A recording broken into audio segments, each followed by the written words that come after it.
Hi, it's Roxanne here at Make It Just So. In today's video, I'm going to be sharing with you how I take a costume and from idea to sketch and concept to finished costume. I do make dance costumes on occasion and custom dance costumes. And I do get a lot of questions, people asking, how do you come up with the idea? This is Paprika. Say hi. Paprika stealing the show. Okay. People would like to know how I come up with the idea for the costumes. So I thought I would just share my process of how I do it. And if this is something you do as well, if you make costumes, I'd love to hear in the comments what things you do differently or similarly. And I just thought it would be interesting to share some ideas. So I'll take you from the start to the finish in this first of a series of videos.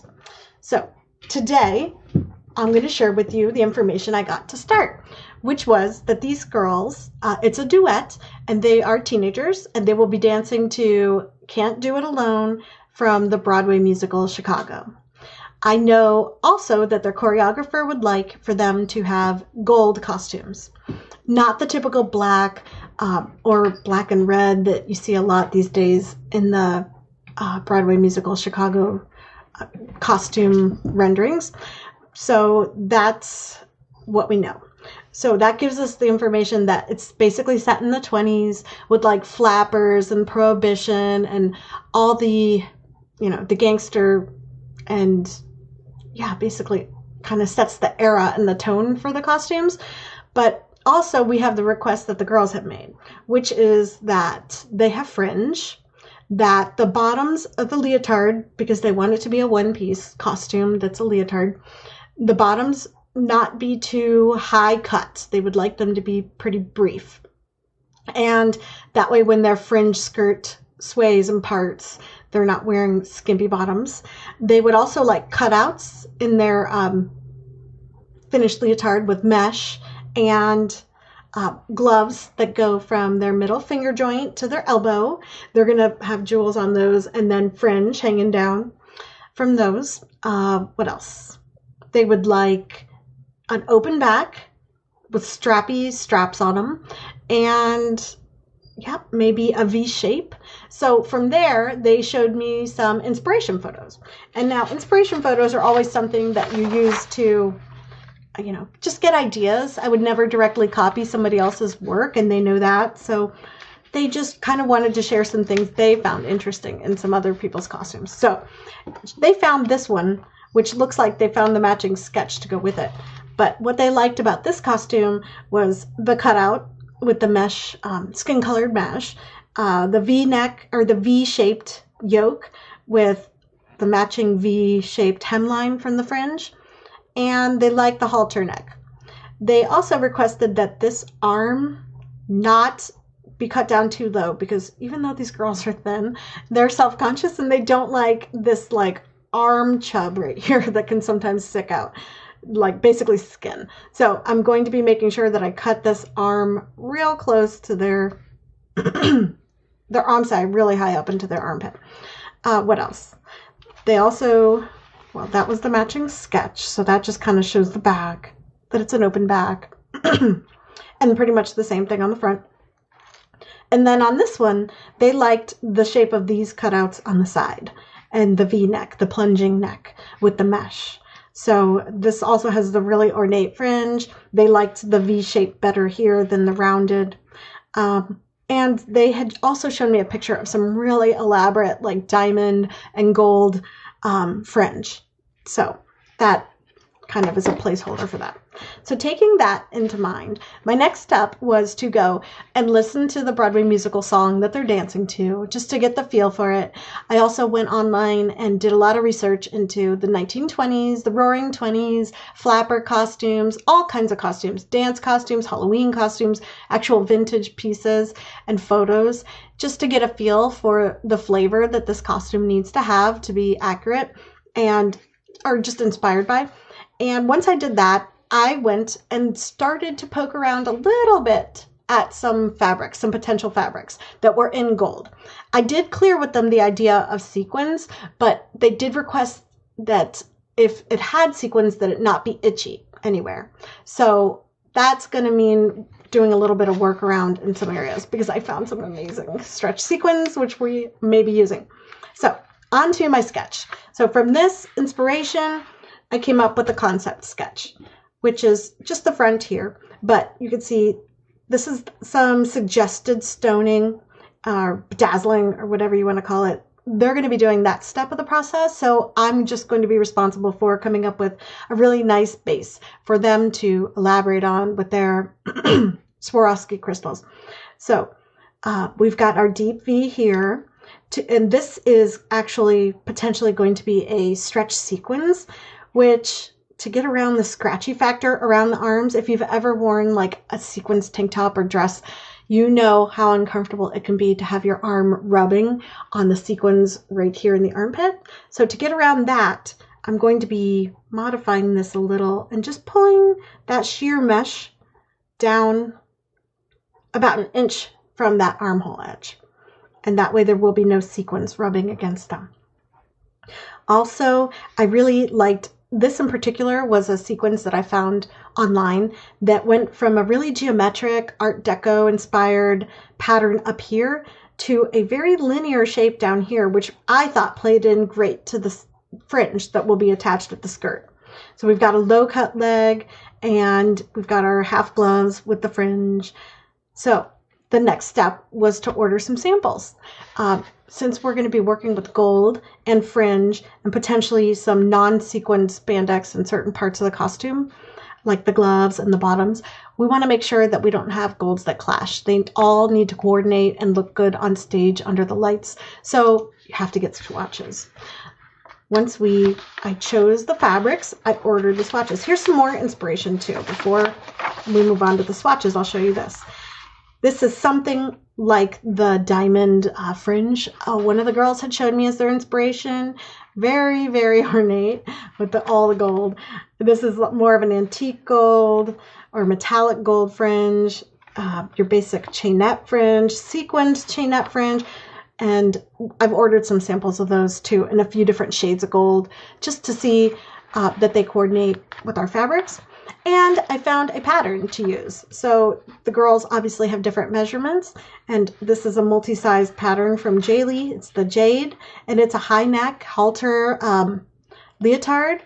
As you can see, it has a low cut bottom, which obviously could be modified to whatever height, like leg height I want, leg opening size I want. And the back is open. So we've got a good base to work with without a lot of modifications to build this costume. So here's our sketch again. And from there, I'll show you the swatches. Now, I've ordered swatches before from companies, and let me just tell you how impressed I am with Spandex World.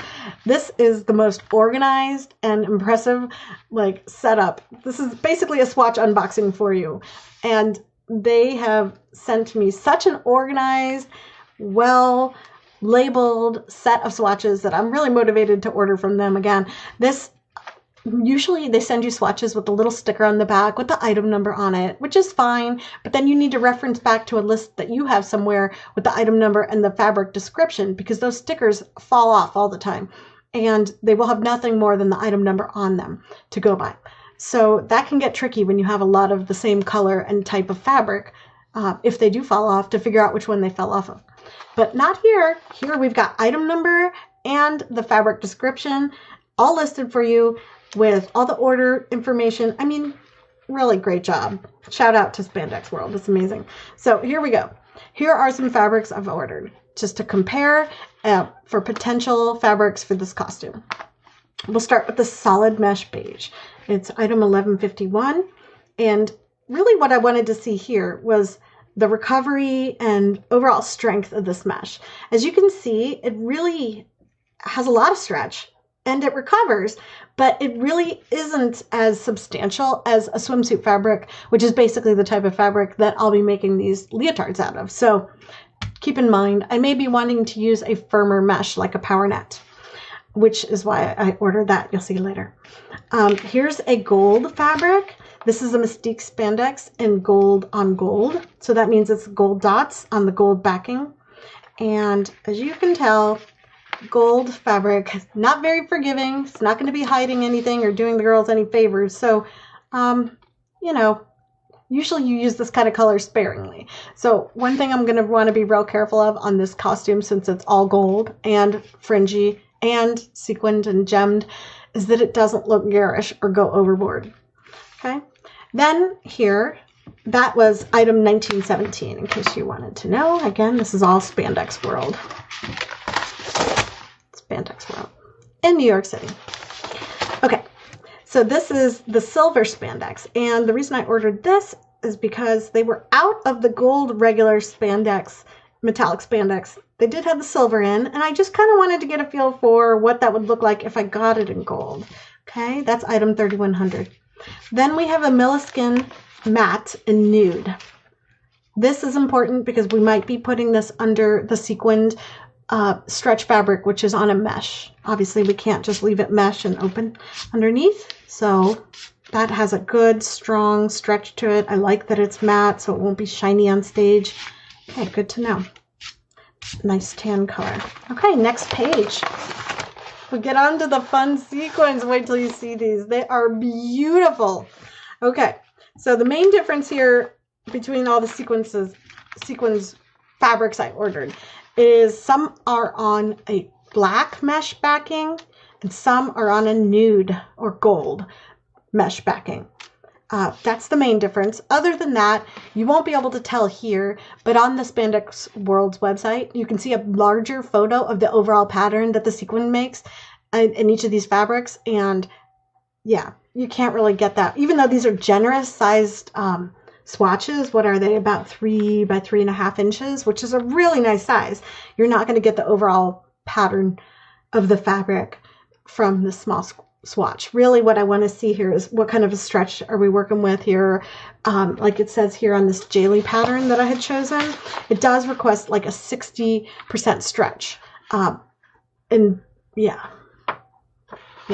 It takes a high degree of stretch fabric. So although this is stretch, I may be sizing up a little since it's not as stretchy as a swimsuit fabric by itself. Okay.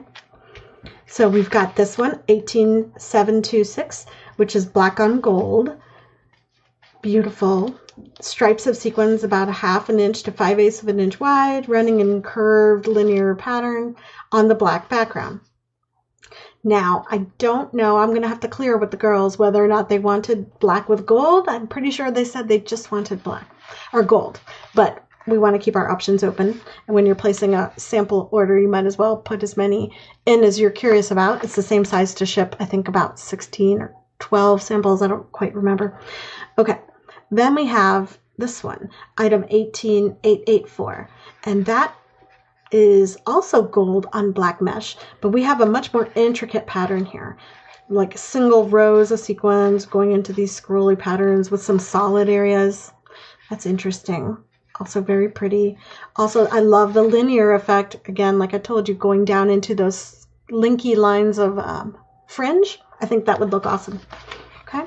Then we have 18953, which is beautiful. Look at this. It's got a little row of silver sequins on outlining the gold, and it's all on a nude background, or gold background as they call it. I really just think that's stunning. And actually, if I look at my notes on my sketch, you can see the larger pattern of the overall sequins. This is the one that was my preferred choice from what I could see online, because it starts up here, and like I said, this stepped Art Deco like modified floral, I guess, very Art Deco, very 1920s look, and then it comes down into these arched, curved, then straight lines that lend into the fringe just beautifully. So I'm really leaning towards that. Okay, I'm loving the way it looks. I'm liking what I see. Then we have a 19027, which is gold fringe on a black mesh background, and they're wider, much wider, inch wide lines or rows of sequins. Beautiful again, but I'd have to clear the gold on black with the girls.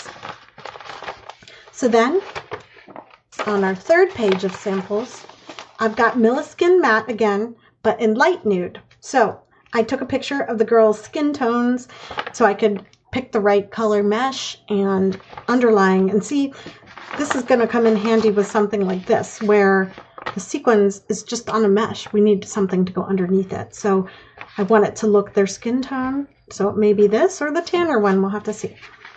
And here's our power net, item 12739.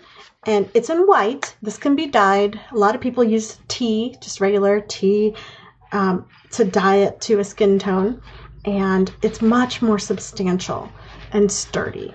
It almost feels like a stretch woven, you know, it's so dense. It's really nice. A lot of structure to that. Then we have this one down here, 18605. I thought this one was really cool actually, because see how the gold is more of a matte gold, and then there's rose gold in there with the black background. Really stunning. They hadn't mentioned rose gold, but again, I'm going to go back and reference the larger picture on the website and see if it inspires me now that I've touched it in person and really seen it up close. And one more stretch sequins, 18721. And we saw this one before, the same wide linear bright gold sequins, except it was on black. So this is the version that's on a nude. Here's the black background for reference and the nude. See what a difference it makes? I do think that the black background would be much more flattering. I'm going to see if I could talk the girls into something like that. But if not, we'll work with the gold. We're going to make it work. And we're going to leave them happy with an awesome costume. So, last page of samples. We've got the same 19031. Now, I want to say that looks an awful lot. Yeah, I think this is the one that goes with this one. Because the other one, look at that, much wider stripes. So that's a little bit different than this guy here that has these, looks like it comes to a point at some point. It's got about 1 inch to 1 1/4 inch stripes of sequins. And this one is on nude. So this looks like the twin fabric with nude and black. I think before I was mistaken, those are wider. So that's 19027 with gold on black and 19031 with gold on nude mesh. Okay. Also, on this last page of samples, I've got Mystique Spandex 19176, which is gold on white. Very pretty. It comes across like a much more muted, almost champagne-y tone. You know, neither gold nor white is really flattering on, you know, skin tight up on stage with lights. So, you know, but together they just really make a nice, more muted look than the gold on gold. See, there's the gold on gold versus the gold on white. It's pretty. And then last but not least, we've got our Mystique Spandex 19177 in gold pearl on champagne. This is my favorite, I think. I really think it's gold without being over the top. We'll just have to see once I get my swatches of fringe in. I'm still waiting on those, and those may be the deal breaker or the decision maker when it comes to which spandex I use. Because the spandex, again, will be for the gloves, the bottom of the leotard, and the neck piece. I don't think it makes any sense to do those in a scratchy sequins when they can be, you know, jeweled up with the Swarovski crystals like they do. So if you look at this together with that, it really pulls in that silverish stripe nicely. I'm really excited to see it with the fringe. Thank you so much for joining me on this video. So you've seen so far the beginning, some sparks of inspiration, some concept sketches, and some swatches. We're still waiting on some fringe swatches and laying those all together. Once I've decided on some sequins for the body, I'm going to be putting those pieces together with a better sketch. I'll do a front and a back and send that to my girls to see what they think about it, my clients. If you have any questions, feel free to comment, share your ideas about how you go about it. And thanks for joining me. I'll see you in the next video. Bye-bye.